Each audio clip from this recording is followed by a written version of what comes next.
जर का तुम्ही चांगला प्राणायाम केला, नीट प्राणायाम केला, तर सगळे रोग बरे होतील. पण जर का चुकीचा प्राणायाम केला तर सगळे रोग येतील. आपल्या शरीराचं आज ते होतं, आपण नीट ब्रीदिंग करत नाही, छातीची कपॅसिटी पूर्ण यूजच करत नाही, कसे तरी बसलेलो असतो. मग अशामुळे काय होतं की फटीग येणं, झोप येणं, एनर्जी न पूर्ण, त्यांनी क्रेविंग्स वाढतात, अशा अनेक गोष्टी होतात. तर प्राणायामाच्या अभ्यासामधून सायंटिफिक आजच्या लेवलवरती आपल्याला भरपूर ऊर्जा मिळते. आपलं मन शांत व्हायला मदत होते, ऑक्सिजनचं प्रमाण वाढतं, ऑक्सिडेटिव्ह स्ट्रेस कमी होतो.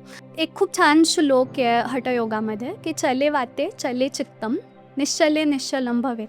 म्हणजे काय की माझा जसा श्वास चालेल तसं माझं मन धावतं त्या स्पीडमध्ये. निश्चले म्हणजे मी जर श्वास थांबवला तर मन पण थांबतं. आणि त्यामुळे योगी श्वासावरती फोकस करतात मनाला शांत करण्यासाठी. जसं आपण ज्याला चिडतो श्वास वेगळा होतो, शांत आनंदी असतो श्वास बदलतो, घाबरलो की श्वास बदलतो. तर आपण श्वासाला कंट्रोल करतो मनाला कंट्रोल करण्यासाठी. त्यामुळे जितका डीप शांत श्वास होईल मन तितकं स्थिर आणि शांत राहील. एन्झायटी कमी होते त्याच्यातून. सुरुवातीला फक्त normal breathe in breathe out थोडंसं होल्ड करायचं असेल मनाला कंट्रोल करायला, तर एक 2-3 सेकंद तुम्ही 4 अंकात श्वास घेतला, 2-3 अंकात होल्ड केला, परत 4 अंकात सोडला, असं तुम्ही करू शकता, ज्याला ब्रीदिंग एक्सरसाइज आपण म्हणूयात. फक्त श्वासप्रश्वासाच्या टेक्निक्स. पण प्राणायाम हा पुढे सुरू करायला पाहिजे.